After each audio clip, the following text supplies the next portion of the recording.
started with this Pringles can, and I measured up about 2.5 inches from the bottom. Then in the back, it's about 1.5 inches wide for the backrest, and then about 6.5 inches tall for the backrest. I used a sharp knife to cut it out, cutting along the lines I just drew.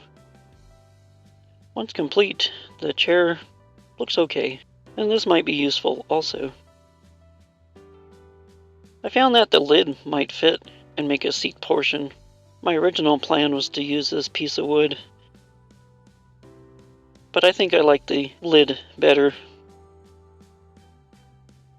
I'll have to notch out a section towards the back here where the backrest of the chair sits, so the lid fits on smoothly.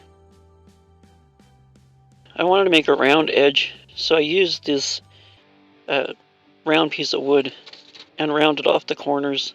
After doing that, I test fitted it, and they seem like they're going to make nice little chairs.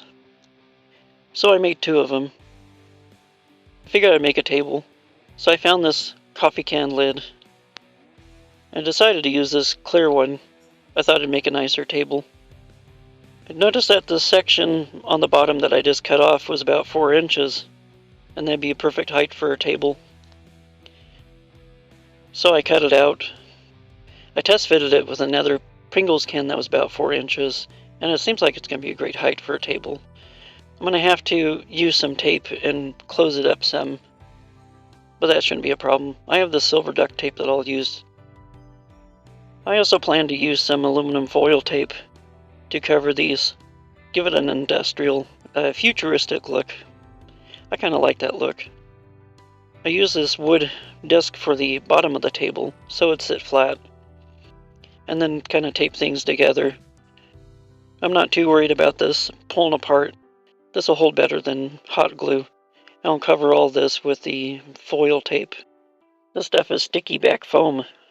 I used a Pringle can and traced a couple of circles on it, and this will become the seat cushion. I also made some back rest cushions for this using the same stuff. Now it's all complete. I got it all covered with the aluminum tape. Looks like futuristic furniture, or just furniture. Either way, I like it, and it was pretty easy to make, and a great way to recycle some Pringles cans. I think those will work great for my adventure team for some furniture. It was pretty easy to make. These chairs ended up very futuristic looking, which I'm okay with. I like the look of it, if you ask me. I think it's nice looking. I didn't bother covering the bottom of the can, because it's probably not going to be seen anyways. But I like the look of this table. I should probably put a Brass Eagle Adventure Team logo right in the center of the table. Remind me to do that later. And the great thing about this is that these chairs could actually stack up on top of the table when they're not in use. And maybe they could fit into a larger round can. I keep wondering if this would be a great item to airdrop in. If I had a circular can, that'd be the right size for it. I think that could be cool. I have some other ideas with these Pringles cans. Where I live, it seems that the Pringles are on sale, so we keep getting a lot of these. And my family's already saying, oh, should we save this for you? So, here's another idea I had for another Pringles can. And I'll have a video for that in a couple of weeks. Well, that's all I have for you. If you have any ideas on what I could turn Pringles cans into, go ahead and drop a comment. Don't forget to like this video, share. If you enjoy content like this, go ahead and subscribe. I do this kind of stuff all the time.